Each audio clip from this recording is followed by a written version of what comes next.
She was a typical Polish grandma. She actually was. She made her clothes from scratch. She made her food from scratch. She just was that person. She was raised on a farm and also was part of the lumberjacks up in northern Wisconsin. She would be making meals all the time. I always got along with her. She was always kind to her grandkids. The meals were real basic. It was chicken dinner, or on Fridays she would have some fish, and that's usually what we had. Besides certain holidays, she would make, like ham or something.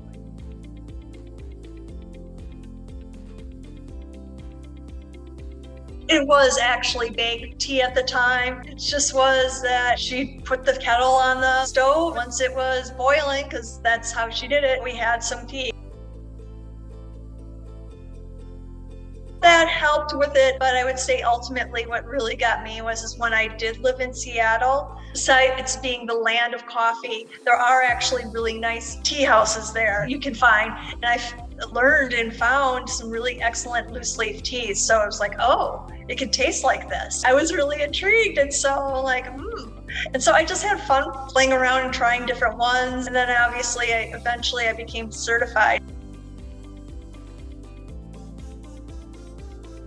I was used to black and green, and then there's oolongs, there's whites, there's age. For somebody who hadn't been used to that, it was mind-boggling in a good way. There's a whole new world for me. Eventually, I really figured this is what I want to do, and I wanted to open a tea room, and I wanted to have some knowledge when I'm opening. That's when I found the Specialty Tea Institute and became certified through them. I started in 2005 and I became certified in 2009. Was in 2011, and I actually have a physical location at this time also again. I was trying to figure out what I wanted. I had gone to college, actually 2 majors, humanistic studies and business administration. I have both of those. I had lived there before.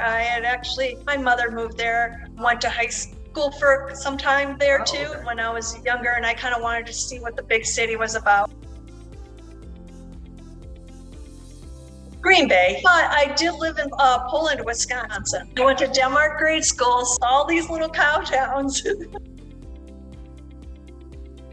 I used to go to the World Tea Expo when I was getting certified. It just was hearing from other people, opening tea rooms, and their different experiences and the different type of ones they were doing. It just was hearing all this going on while I was getting my knowledge, and that helped make it a lot easier because it's like, oh, there's other people are doing this. It's not like this is some absurd idea that only one in the whole United States has one.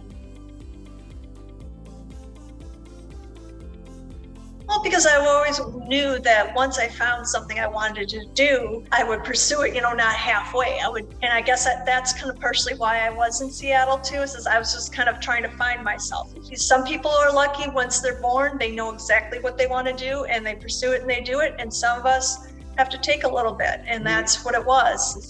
I play around with different ideas of what I wanted to be.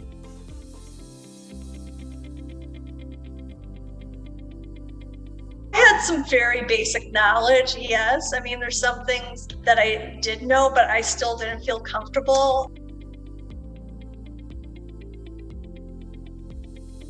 Oh, it was pretty cool. I was learning from people who had tea estates in other countries. That's how I developed those before I even realized I was going to eventually be sourcing tea direct.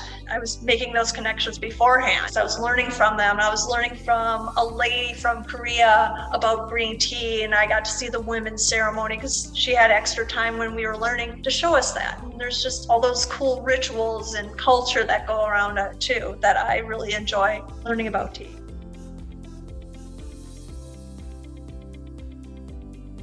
It's 2005 to 2009, so that's 5 years. Got it. So it's a long program.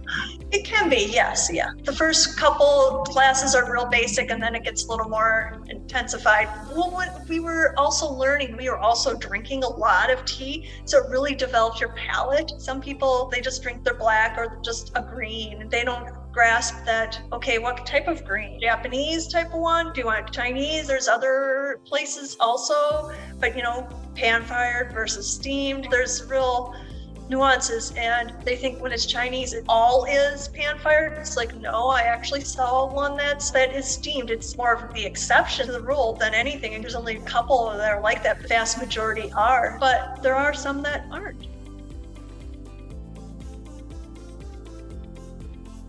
There are many different ways. Sometimes there are bugs. They'll purposely grow in an area and have little bugs bite at it. It's like bug bitten type of tea. And that kind of oxidizes it a little bit. And that produces a certain desired flavor, what varietal of tea you're using too. You could also say that tea is like basically a plant that you can do white, green. It's how it's processed. There's a way of bruising it to start the oxidation process, and then you can either steam or pan fry it for it to stop being oxidized. So that also allows you to manipulate it and change the flavor of it.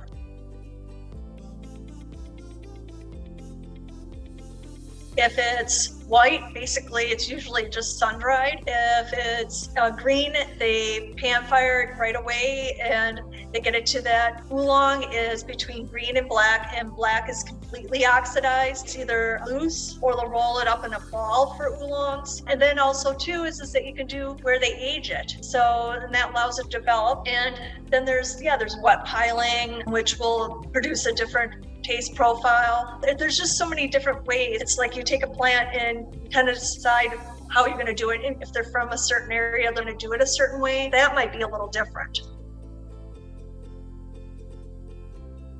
It could be as simple as having this little contraption with a wok inside of it and people literally taking their hand and doing it, where they just push it against the wok. There's sometimes people have gloves, but if you've done it for a while, they usually don't, because also they'll have enough tea there and their hands are probably used to it eventually. There's a way of bringing it up and then putting it back in so it gets some air in there too, so it doesn't cools it enough so it doesn't get too hot.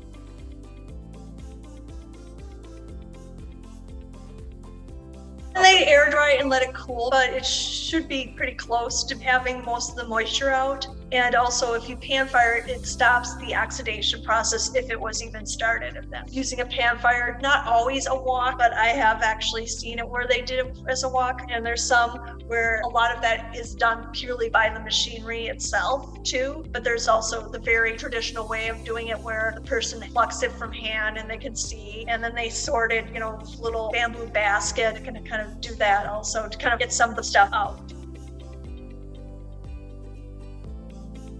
Most of it is southern Japan. There's some around their growing regions around Tokyo. In China, a good portion of the country is, and you can actually go into Yunnan and Sichuan. You can grow tea in anywhere that's considered was old Indochina. You remember all of Southeast Asia there, Philippines, India, Sri Lanka, Indonesia, Taiwan. There's places in Africa. There's some places in the United States. There's some places in South America that do it. So it's pretty widespread. Yeah. Most white teas, especially if they're from China, because you can get some really high grade, especially silver needle. Most oolongs, for the most part, especially if they're high quality, tend to pay more. Eastern beauty or Asian beauty, all the different names that it's called, that one tends to go well. Like a Gorikuru in Japan. Matcha usually, especially if it's a nice, good quality matcha. Darjeelings are usually higher end. There's some growing regions in Kandy in Sri Lanka that can grow some really higher end, lighter black teas, but they're really nice. I think it's kind of, you go to the certain areas and you find. Usually it means that it's pretty much the whole leaf. Some teas, when they come, they're kind of balled up. Once you steep it, it'll unfurl and you'll see, wow, it's that huge. And it's also the processing usually costs a lot. It's just because they're very labor intensive to produce. It's also too is how small is the growing region or the technique that they do. Some of the higher end Japanese ones, they're shaded at the end of it. Semi-similar to opening up a restaurant. So there's all the fun hoops that you have to deal with, construction, and then you have to deal with the government to make sure that everything's a code, and it's all the process of doing that, and then making sure that people know that you exist.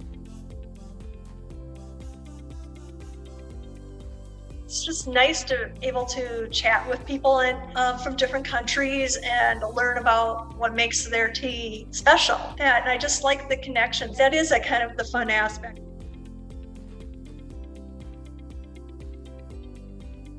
There are some that are just one harvest, but most of them you get usually 2 to 3. You may be able to get 4. I mean, there are some that are picked later on in the season that are higher end because of the way they do things and process it. Usually it's not like the 4th flush. Each picking is usually considered a flush. I started it in December of 2014.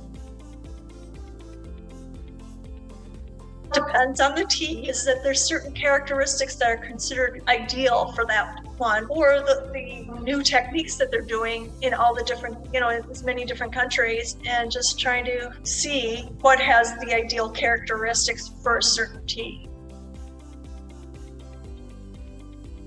I know there's ones for hundreds a year. There are people who actually get probably like wine and like cigars where they have climate controlled rooms.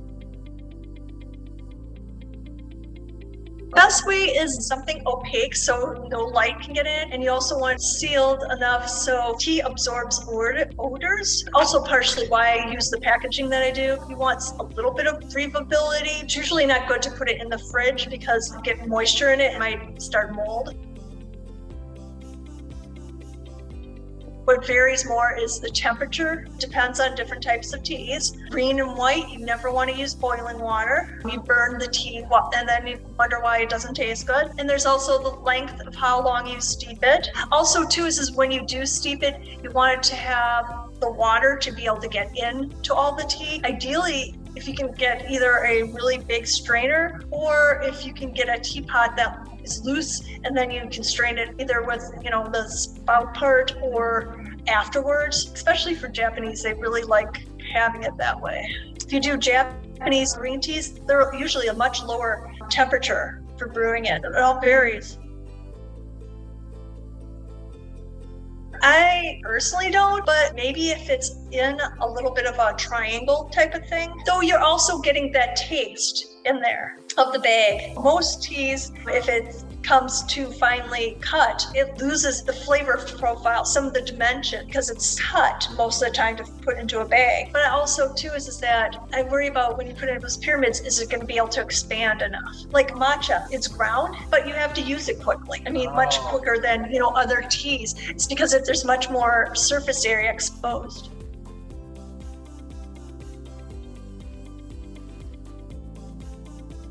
It was partially because I was a certified tea specialist. When I became one, I didn't realize, I could do this, it would happen. All these happy bonuses that way. So yeah, basically what it was is that it's the Chinese government itself who gave me the visa. When I had to get the visa, it's the Chinese government okaying it. I literally just had to pay my airfare there and back, and the rest was literally on the Chinese government or on some tea growing companies that were there. And we were really given the 5-star treatment. We were in really nice hotels. We were eating delicacies. They were trying to woo us and impress us. If that's how their culture is that way. We were in motorcades where they stopped traffic so we could go through. The conferences, there were some, we were learning about trends. We were given, these books about tea trends in all these different countries. We were able to go to these stir fixation contests. Anybody from the United States and some other countries were considered VIPs, got formal invites to meet growers and just make connections from all over the world and all the major players there. Mm-hmm. So it was kind of like, and then there's me.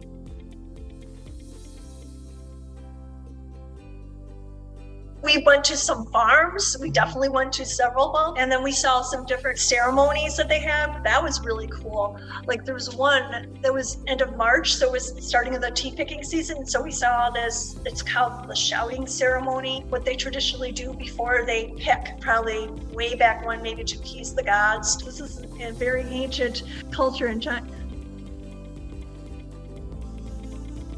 Well, with Dragon Well, because we were in that area, that's a UNESCO World Heritage Site. That's thousands of years old. They've been doing that. It's very well revered there. They've been doing it for a long time. Yeah, there are definitely where it's a single farm or a single growing area. And then, yeah, blends. It could be, when you think of English breakfast, Irish breakfast, all those blends, and you get that in other type of tea. Jasmine flowers they've been doing since I think the 9th century. Actually, way back, they used to do it a little more savory, like they used to put onions in there. It was just a different way of doing things. It was probably a little bit more either single origin or like type of blending of the actual tea. Well, if you go to India though, they do have like masala chais or different types of spiced chai. There's some, they really haven't really had an actual Indian tea without anything in it. My English, Irish, and Scottish blends are all ones I make. Things like that, yeah, that'll definitely do. The Russian Caravan, I do myself. That was actually when I had my tea room. That was probably the first blend I started. I couldn't find a good Russian Caravan. I'm like, oh, well, we'll try it. All right, Jennifer, it's been a pleasure. And too. I look forward to talking to you again. And then, now I got a reason to go to Wisconsin. All right, have a nice one. Bye-bye. Thanks so much. Bye. Take care.